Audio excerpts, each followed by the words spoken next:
Hello everyone. I am Josh, the founder and president of Sprout Up Philippines, and we are introducing this new series, which is Wise in Zoom, wherein we will be with the presence of different individuals who are involved sa agrikultura.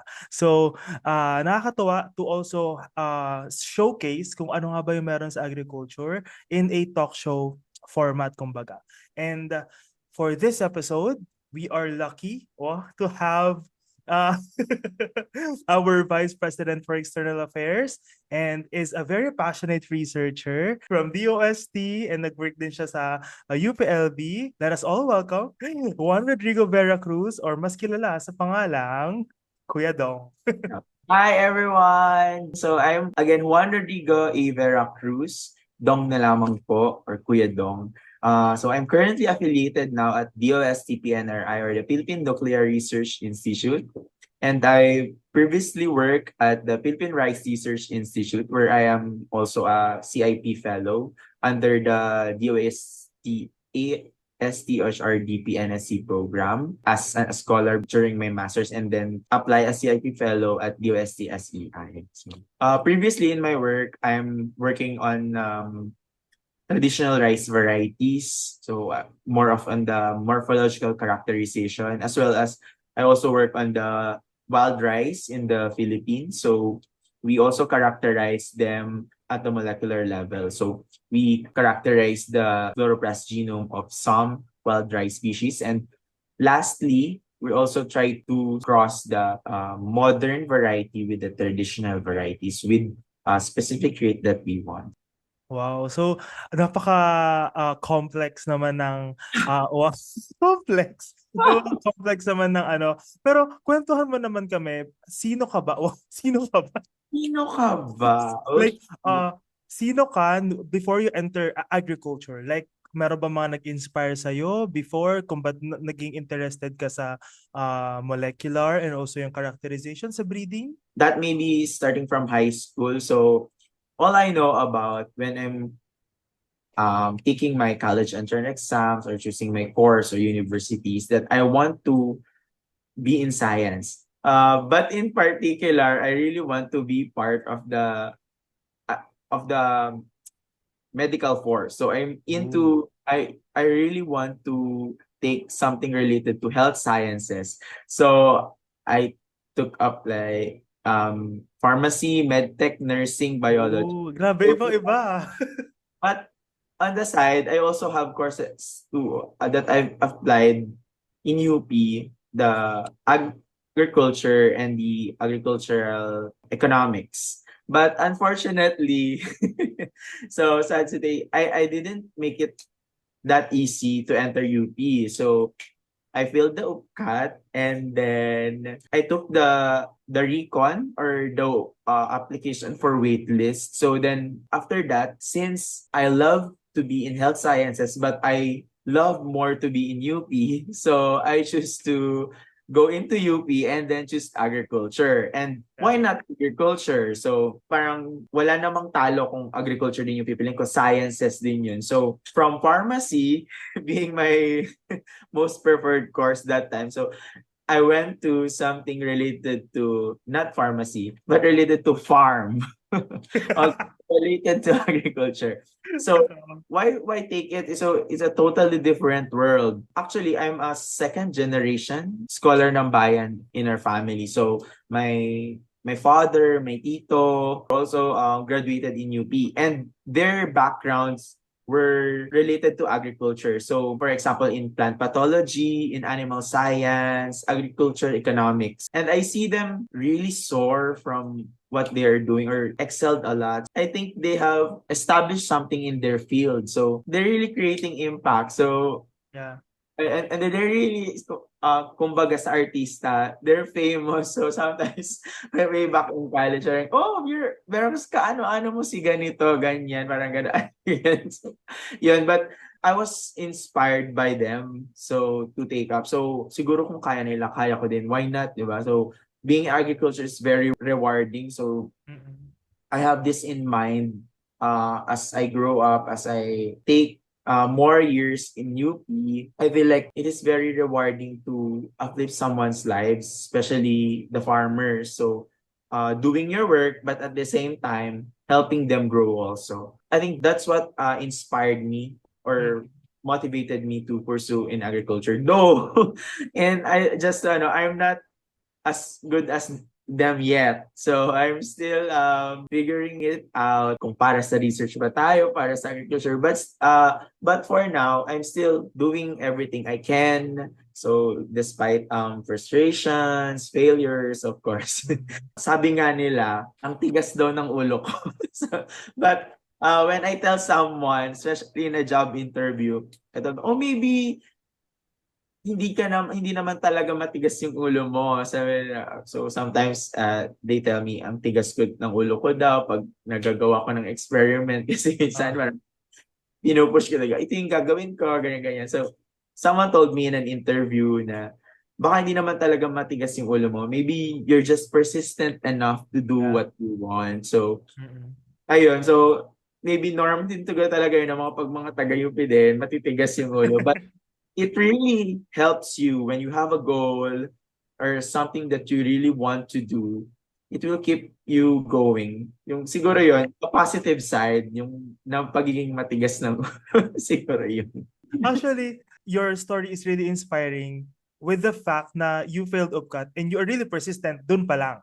'Di ba? So parang kailangan kong pumasok sa UP, kailangan kong pumasok sa UP. And I feel like you have proven yourself. So you need to give yourself grace then na yes, you are already in a position na you are perceived as an excellent researcher by us.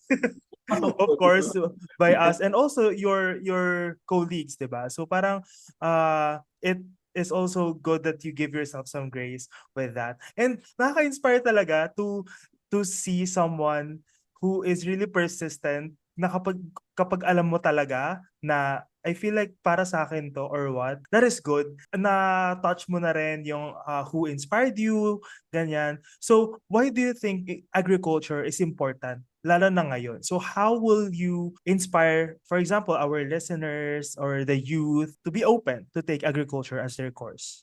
What makes agriculture important is that agriculture being the backbone of the economy. So, ang laki ng impact niya sa atin because the food that we eat comes from agriculture. Yeah. And almost everything that we use in our daily lives comes from agriculture. Without agriculture, we're nothing. That being said, agriculture really play a vital role in our society. So, I think that's one of the biggest reason why it is important. And I want you to know that being in agriculture is not all about magbubungkal, magtatanim. So it's more than that. It's like sabi nga ng mga previous naming kaklase. So mga BS biology. So they kind of somehow get bored at their classes dahil daw lecture lahat, lab, nandun lang sila, ganyan. So maybe they're not seeing the application. So maybe because Mm. also the limitation of the class or the university, something like that. So they say that parang, oh, buti pa sa agriculture, nakikita nyo yung ginagawa nyo, parang nakikita nyo yung application. So parang ito yung inaral nyo and then ito yung magiging impact doon. So parang I feel like, oh, parang kami pala yung applied biology. So Yeah. ganyan ng agriculture. So makikita mo na yung inaaral mo, halimbawa, inaral mo ang isang plant kung paano siya magpo-produce ng ganitong yield. So, makikita mo because meron din tayong mga subjects or mga lessons about the agriculture economic side, ganyan. So, malalaman mo na, ganito pala yung magiging impact nito sa buhay ng tao. So, Mm. a very rewarding na maging part ng agriculture. So, yun yung mga nakita kong bakit siya important. That really makes sense kasi 'di ba ang work mo nga for the past years ay related sa rice, 'di ba? And considering that Philippines is a rice-centered agricultural economy, napakagandang sinabi mo yung napaka-rewarding niya. Mm. Especially na alam natin na ang dami nating farmers dito sa Philippines. And somehow, ayun na yung parang naging image ng farmers sa Philippines, rice planting, 'di ba? So, considering that, kapag sinabing rice planting, kapag i-present mo yan sa youth, what is your opinion on changing that negative narrative na kapag farmer, ano yan, bilad sa araw, ganyan. So how would you change yung minds naman ng mga youth natin about that? Okay, okay, okay. For me, that would be really hard Yeah, because working in rice, so it really involves sunbathing. So a long time spending time with the rice under the sun. So I really experienced those like working 7 a.m. to 5 p.m. at the field. So something yeah, like that. So it's really true. It's really hard. But there are other aside from doing the field work, so there are also lab work. So would also be a great thing to work on yeah, regarding rice. So I also believe that aside from conventional breeding, so the things that we do, so the conventional way of crossing the male and female rice. Okay, so something like that. It's also important to add the molecular part or the ones that we do in the lab. So mhm, you don't want to do the field work under the sun. So you may also do the lab works. So yeah, that would also be a very important part because in the lab, that's where we confirm what we see in the field. So something like that. So for example, if you are interested in disease resistance or in any abiotic stress, so you see that in the field that it is resistant. So to confirm or whether it is resistant or susceptible, so you go to the lab and do the molecular works by using molecular markers to confirm if that's true. So that way, it is also vital because there should be also people doing the field work and doing the lab. So if you don't yeah, want to be under the sun, so you can still do it in the lab. So something right, like right. that. Yeah.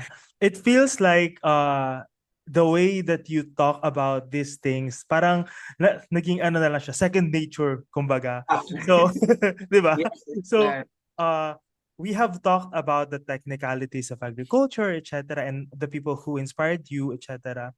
Ngayon naman, what is that one lesson that agriculture taught you na siguro it can be a life lesson or any small thing or any big ideas that you have learned sa larangan ng agrikultura? I think you have two lessons. Wow. Okay, so the first one is, okay, so kung ano yung tinanim mo, yun din yung aanihin mo. So if you put effort, if you put hard work, you will also earn that. But another lesson is that hard work doesn't guarantee anything, but at least most of the time, it results to something fruitful. So Mhm. that's one thing I learned from agriculture. And we can see naman sa mga farmers natin, di ba? Kailangan mo talagang maging masipag pag nasa agriculture ka. So, dapat desidido ka, matapang ka. Yan. So, ganyan yung mga farmers natin. And as a researcher, we have just experienced only a part of what they're experiencing because what are they facing every day is a real life situation. So, kung nag-fail ang kanilang scrap establishment or ang harvest nila, so wala silang ani. At least tayo kasi research-based. So, medyo minsan, di ba, kakaiba yung mga treatment na ginagawa natin. Medyo hindi siya medyo farmer's practice. So, just because for the sake of research, ganyan. Yon yung isa kong natutunan na it's not only applied to agriculture but also in your personal life, in your Mhm. career, or other endeavors that you're trying to pursue. If you could give one advice to your younger self, siguro that Oh, dong na nagpaparikon, ganyan, or trying to enter in agriculture, what would that advice be? so, wala naman akong pinagsisisihan sa nangyari. So, I think, kasi kung may babaguhin man ako, I won't turn this way. So, kung ano man ako Yeah. ngayon, magiging iba. So, but I think one lesson that I can say to my older self is that sana mas uh, nagsipag ako or sana mas nakinig pa pala ako dun sa mga lessons ko. Kasi because when I remember entering in graduate school, so I didn't have that super high grade. So I experienced some hardship in getting a scholarship from from DOST. Mm. Okay, so I applied for But you the did it. yeah, something like yes, of course. I have to Uh, it. So something like sana pala mas nakinig ako kasi kung ganun yung yung mga lesson na yon mas mababaon ko pa dun sa master ko. So my masters would be much easier, something like that. And maybe during my work before I get into grad school, sana mas mabilis ko napaprocess yung mga data, mas naiintindihan, na-analyze. So something like that. Tama din yung lesson na way back in college. So I tried to apply it, but I haven't applied it all the time. So sabing ganun is, kahit ka daw pagod, makinig ka lang sa prof mo. Basta makinig ka lang kahit parang feel mo hindi napasok. Kasi parang pag nag-review ka daw, mas mabilis mo na daw siya maiintindihan basta nakikinig ka, ganyan. So, Mm. whether it is attentive listening or a passive one, so basta makinig ka lang daw. Kasi minsan, di ba, pag sa school, parang pagod ka naman na talaga, din na din napasok, ganyan. Mm-mm. So, makinig ka lang daw. Siguro sana mas ano lang, naging mas nakinig lang din lang talaga ako. Yun. So, yun yung lesson na gusto kong sabihin din sa older self ko. Kasi being a good listener, that would also help you to be a good or a great action man. Or so to do something um, more, to do something more efficient and more effective. So, that's it. Yeah. So, ayun, tapos na yung message mo for your older self, for your older self, for your younger self. Yeah. And now, what would be your message to the younger people who will watch this video Okay, for the who youth? will be? Okay, so take up agriculture because agriculture is a very, though it's very hard, but it's also a very rewarding one, especially if you see that even your minute efforts to, for example, as a researcher or being part of the industry, the one that something that you work with is having an impact to the lives of the people, especially the farmer, or even to the people who are experiencing hunger. It may sound cliche, but I also dream of something elevating poverty and hunger. Yeah, So it may be a big goal, but um, at least I'm trying to contribute. do something related to that. So being in agriculture and in research, so and being having a background in agronomy or in plant breeding and molecular biology. So that's what I'm trying to get involved with or to do something na sana meron kahit man lang isang farmer tayo na ma-uplift ang buhay or masabi niya na, oh, thank you sir dahil dun sa variety na ginawa mo or dun sa variety na inassess nyo or kami po dito na nagugutom, nagkaroon kami ng alternative para masolusyonan yung kakulangan ng pagkain namin, ganyan. So, I hope that one day, kahit isa lang, so that would be, for me, a very rewarding one. So, Yeah. as long as, of course, we also, everyone want to be mayaman, ganyan, ganyan na yung mga bata ngayon eh. Pero, sana yung pipiliin nyo din ng mga career or mga path nyo sa buhay ay yung something na rewarding, yung makakatulong hindi lang sa ating sarili kundi para rin sa iba.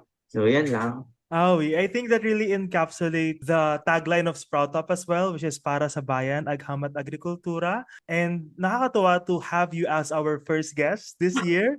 Wow.